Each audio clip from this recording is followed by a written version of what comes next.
All right, back in the basement again today to talk about this Hansu combo rack. Now, I've been using it for a couple of months, and overall, I think it's one of the best quality to price ratios that you can get for a combo rack, which is saying a lot.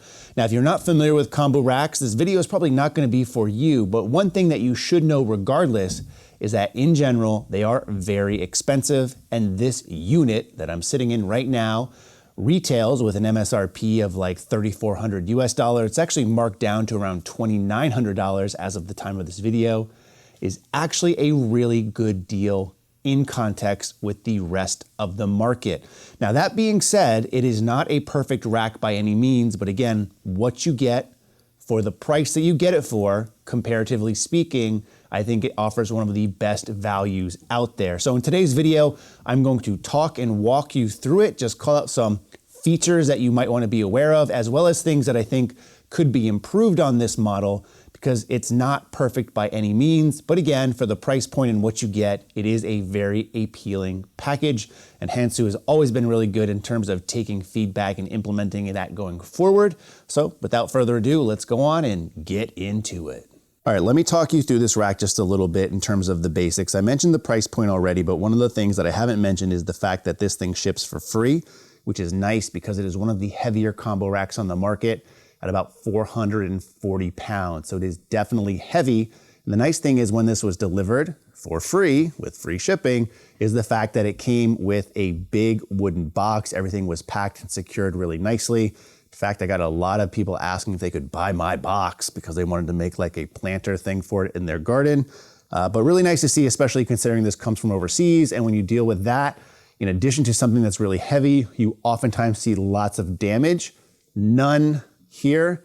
Really happy to see that. So big, beefy rack, really heavy duty, came extremely well, was really easy to put together. I did it by myself, which is key if you're going to be using this for competitions and need to bring it somewhere and break it down. Again, it's big and heavy, but all of this can be taken apart and put back together relatively quickly.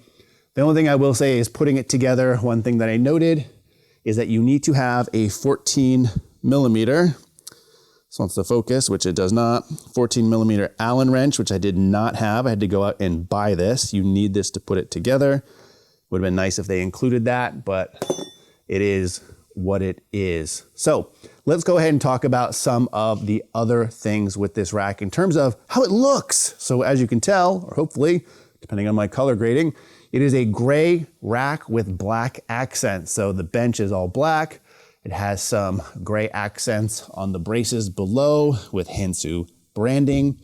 The frame is mostly this kind of really drab gray in my opinion. You do have some chrome accents in terms of the hardware, the pins, that's pretty normal. You'll have some screw pins down here too, which we'll talk about later in this video. But that is the basic color scheme that you get. You do get a lot of branding on here from both Hansu themselves and the IPF. So there's some there. There's some down there. I mentioned the braces here. There's more on the braces here. And there's more on the uprights there. So if you haven't been able to tell already, this is from Hansu Power and is IPF approved. So they're getting their money's worth in terms of that. Now, as far as the actual aesthetics of the rack itself goes, I think in general, it is a good looking combo rack. And again, I'll get into some of the specs in the next segment. The thing that doesn't do it for me is the color. I do not like that grayish color. I would have preferred maybe an all black solution. I think that's more basic and would fit pretty much anywhere. Again, for me, ideally, I'd be able to customize this. Oh, wait, as I talk, more of branding down there on the braces there. Ideally, I would get this white or customize. A lot of people like to customize combo racks because they're a showpiece for a lot of people, or they want to get their gym specific stuff in here. As of right now, they do not offer this. So this is one of the, I don't want to say one of the few, but most of the other combo racks out there, you can get some kind of customization done. Of course, that is an added cost.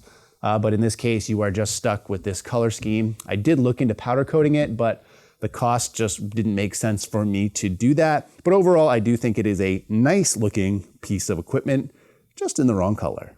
So one of the things I want to talk about with this particular combo rack is it is a bit on the wider side. So upright to upright on the outside.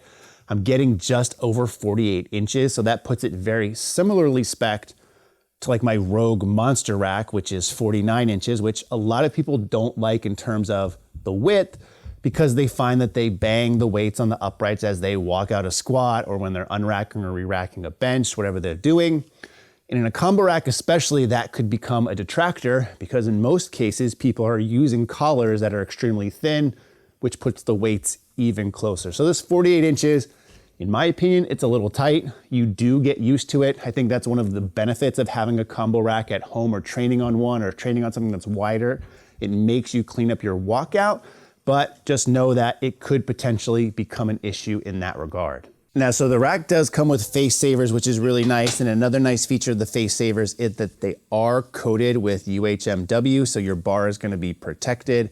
It's also angled up, so again, gives you a little bit more playing room around your neck and your face area. A lot of combo racks actually don't come with any protection here. It's just metal. So if you're going to fail, you could potentially damage the rack some more and or your barbell. Now these are adjustable as well. They have a pull pin here, which is really nice.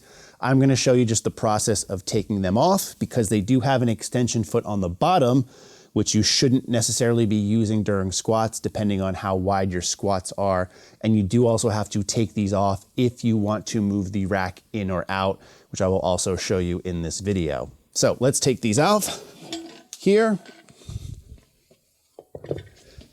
There is one of these chrome screw pins to secure, which you will see me in real time have to take out, because I want to give you a real experience of if you have this.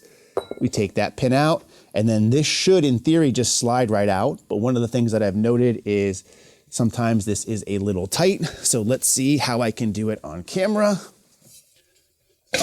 There you go. And you can probably see right here with this metal that there is some wear on it. So again, this will probably be easier over time. I don't find that I need to adjust these a bunch because I'm only lifting by myself. And truth be told, I leave these in even when I'm squatting, because I don't squat really wide and I want those savers on there, even though they're not meant for squatting. All right, so now I have a bar fully loaded, or loaded at least a little bit, 225 pounds total. I wanted to show you a couple things. Number one of the things that I've actually gone and added myself are some 3D printed bumpers right here to sit on the lip of the J cups. Now, I mentioned already you do get UHMW backing on a lot of these, but this is just a bare metal lip otherwise. And that's a point where you can get a lot of damage to your bar again. So I had some stuff 3D printed to fit on here as a cap, and it's worked really well. Another thing I want to say I really like about these, however, is the fact that number one, they not only do they have these rollers in here, which most combos racks have. Again, this is to help you center the bar or get it in the position that you want. But these are really big and cover a lot of space, where a lot of other ones are really thin, or the material is just beat up really easy and they don't roll long after a while. These ones, no issue. And as you can see here, the rolling is really good and lots of area to be able to play around with. So again, you can center your bar no matter where you need to be. All right, so one of the questions I get asked about is how easy is this thing to adjust or to put the uprights in? And to be honest, I've never done it, so I don't know the answer to that. I've played around with it a little bit, but never with a loaded bar. So let's talk a little bit about that first. Uprights in, which you'll hopefully see in a second. So when these uprights actually come in at an angle to allow someone to take a wider grip, because as of right now, as you can probably see, as I use those rollers again, I can't get my hands in here without my wrists hitting the upright. So a lot of larger people, or people who like a wider grip, like to put these uprights in. In some cases, you'll actually see even smaller stature lifters maybe put one upright in, because what that allows them to do is walk the bar out without hitting upright. So if that's a problem you run into, that's a common strategy where one upright will usually go in. Now, I'll show you some close-ups, hopefully, of this mechanism, because this is one of the things that's not my favorite. And I'll talk a little bit more when we get to the bench, which I'm going to leave in for this segment just because I haven't gotten to talking to that part about yet. So on either side of these uprights, you have two more of these screws that we've grown to love so much. Right now they are tightened, so I'm going to loosen them. And once you do that, there's a mechanism where you can lift this up. So there's a bracket around it, and you should be able to slide this over, put it back down, tighten it again so it does not move while someone is lifting. So we have one in. Let's get the other one. Unscrew, loosen, lift up. I'm just gonna push it over, slide down as much as I can. This one does not seem to be seated as well. Let's see, just didn't have the screws loosened enough. It's seated fine now, tighten them in. So now the uprights are in, as you can see. I can center the bar.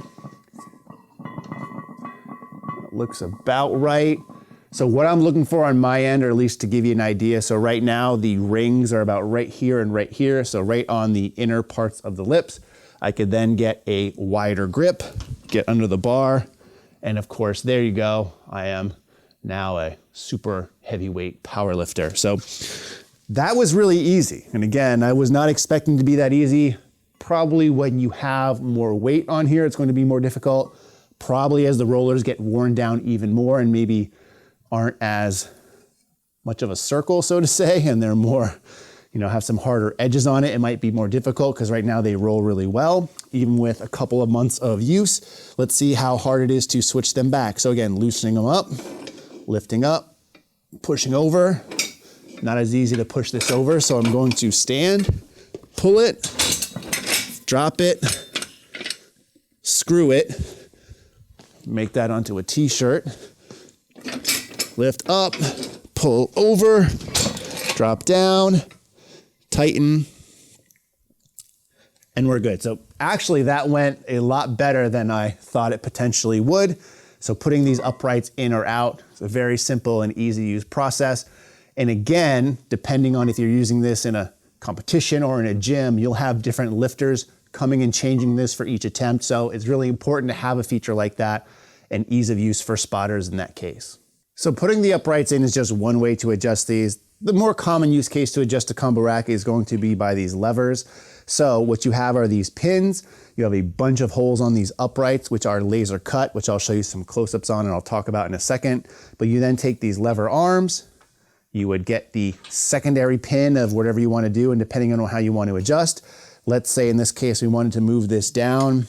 Let's just do a few notches as of right now. You come in here, you lift this up, take out the other pin, adjust it down, and you can put the lever arm back in place, and you're now at a different adjustment. So that way, if you need to move this up or down for a particular lifter, it's really easy to do so. If you want to put it back, I know I have to be in spot 21, so I lift it up till I see number 21, put the pin in, drop it down, lever back, and we're good to go. So really simple process here. The pins are really well done, and it's really easy to do.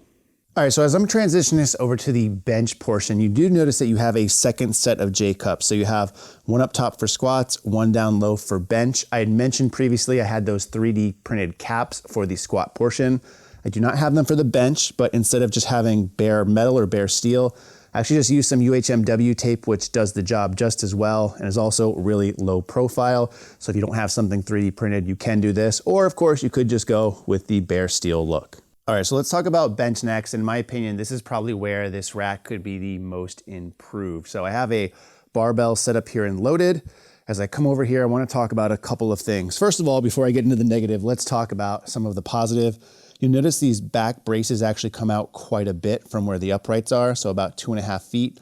I like this because this adds a ton of stability to the rack, especially if you're like me and you like to press into the rack as you get ready for squats or something like that. This one feels a lot more grounded. It does have a stabilization plate as well, which you can bolt to the ground. But overall, that's really good that it is a deeper rack. It's not really good if you don't have a lot of floor space in your potential gym, because this will take up more room than, let's say, some of the other racks out there. But getting to the bench, the point of this particular portion of the video, let's talk about a couple of things. Number one, the way the bench attaches is not my favorite. Now the bench itself is on wheels, which you can maybe see down there, and I'll show you some B-roll of me taking it in and out. And getting it in and out of the rack is actually really, really simple. It is a very heavy bench, so it's not really light, so it's hard to maneuver. So the fact that it comes with wheels is really nice, but the way that it secures is a little annoying. Now, because it's heavier, a lot of benches for combos, typically you would pick up and drop into a combo and secure it in some kind of posts, usually in this area. In this case, they have these brackets here, which have 2 screws on each side. So more of those screws that we've already seen. So if we're counting 1, 2, 3, 4, 5 per side. So 10 of these screws in total. All of them are different lengths. All of them are different girths as well. So you need to know where they need to go. They all look the same on the outside in terms of the head of them, and there's no way to really differentiate. I'm sure you could put like a sticker or a marking on these, but you need to line up the bench in here in each bracket, and then you use these screws, which are really annoying. It is not very convenient to do. It takes some time to line them up, make sure they're right, and in some cases, just doesn't really line up the best. So that is a negative to me. And I only have them in for the sake of this video, because if you ever watch any of my training videos and see this portion, they are never in because I don't see a point to use them. I'm using leg drive and pushing myself backwards this way. So the bench isn't going to come out of the rack at all, but that is a little bit of an annoying feature.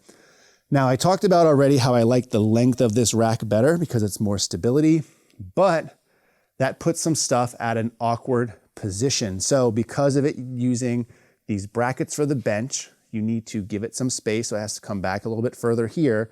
But if you take a look, and I'll try to get a side view, if you take a look from where the center of the bar is to where the bench is, it's actually really far back. So the pad is pushed pretty far back. Let me try to get an overhead view, if you will. So if I'm standing directly over the bar, it's going to be kind of like right at your chest, which means it's going to put the uprights extremely close to where your pressing motion is typically. Most people like to pull the bar out slightly of the rack. It's harder to do here unless you're sliding down the bench, which you can do because it is a longer bench. The downside of doing that though is you're wasting room up top.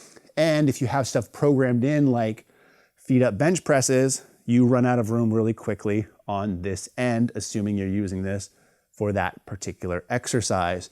Talking about other extensions that are a little bit weird or wonky, it does have spotter stands on here, which is really nice. But again, if you're taking a look here at where they're located, and again, I'll give you more of a side view. If you're standing towards the back end, and I'll actually show you an example as well, you're going to be extremely far back and you will basically be doing like a front raise in order to unrack the bar for somebody. So again, those steps need to move forward. The bench in general should move forward some, or maybe just have it longer. I don't know what the easiest solution is there, but it just puts it in a little bit of an awkward position. Speaking of awkward positions, I talked about the width of this rack already. But now that you're using these lower J cups, so again, there's lower ones for bench, upper ones for squat, these lower ones and the bar and the plates are going to be a lot closer to these adjustability pins, which, depending on which plate you use, I'm using the Strength Co, which have a lip, so they're more of a semi-deep dish, if you will. But if this plate was flush, like a competition style plate would be, and I'm all the way over here, potentially, you can see that I'm actually inside of where the plate is, and you would hit the plate in that area. So these pins are a little bit too long for this application, or you just need to get deep dish style plates and put them facing in, as you should be doing anyways. Now going back to the bench again, because I said this is where I think they can improve the most. I am not a big fan of this particular material. It is, to me, it feels more like a leather than a vinyl. So I like the grippy vinyl pads. This feels more of like what you would find in like an automobile type feeling leather. So it's slick and smooth. The bench itself is firm, so I like that. I think the padding is good, but I think they do need to change out the upholstery, or you might want to reupholster this yourself. But those are some of the critiques I have in terms of the actual bench. The other benefits would be, again, I like the face savers. I like the fact that they're easily adjustable, as I've shown you. They have UHMW there. So benching in this is fine. I haven't had any issues in terms of hitting anything necessarily. But again, there are some things to be improved in terms of the actual structure of this combo rack. All right, let's try to give you a real example of this. So if I'm setting up on the bench, typically when I'm pressing, I like to have the bar kind of right over the center of my face. So that's about right here. Obviously I haven't set up my massive arch that you guys know I have, but if I take a look here just with a field test, there is a good amount of space still on this bench, and I am a taller lifter, so even shorter people would probably have even more room here, but this is a big amount of space. And then from my butt to where the end of the pad is, my butt is right around where that end of the pad is. Now, if I were to put in the position where the pad is, I'm up here, probably right about here. And if I were to unrack and bench press, this is an extremely low touch. This is at the bottom of my sternum almost. So way too low. This is not a position I would want to be in. And even here in pressing, I'm right here on those safeties almost every time, because most people want to push up and back, and that is just not an ideal solution.